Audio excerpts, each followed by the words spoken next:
Rasulullah, kalau begitu setengah dari seluruh doa saya adalah salawat.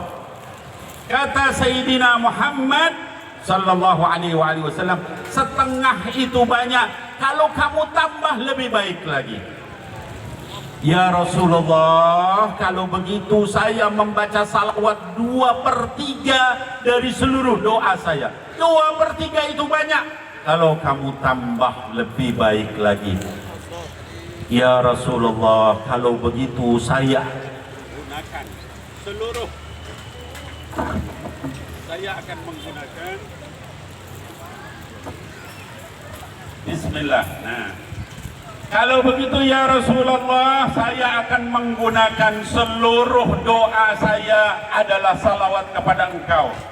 Ya Ubay, idzan tukfa hammaka wa yughfar laka dambak.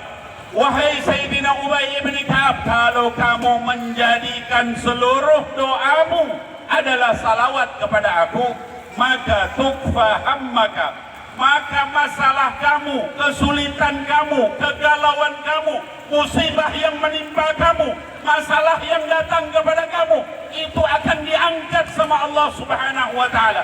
Kesedihan kamu akan diangkat sama Allah Subhanahu wa ta'ala.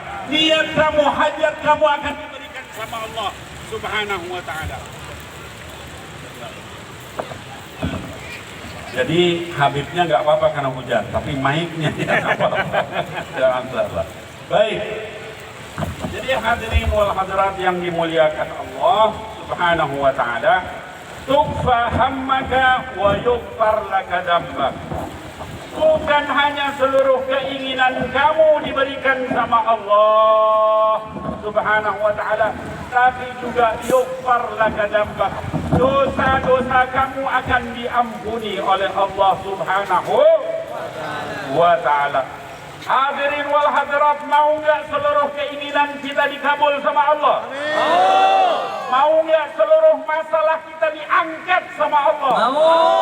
Mau nggak seluruh dosa kita diampuni oleh Allah Subhanahu wa ta'ala? Mau nggak?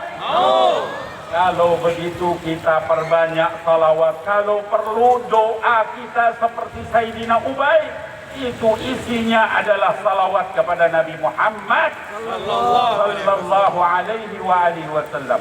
Hadirin wal hadirat yang dimuliakan Allah, ada satu hadis ini bicara tentang hujan. Ma min qaumin yatluna kitab Allah, tidak ada satu kelompok orang, ini hadirin wal hadirat yang lagi kehujanan, yang membacakan ayat-ayat Allah wa yatadarasuna bainahum, lalu dia mempelajari ayat Allah, mempelajari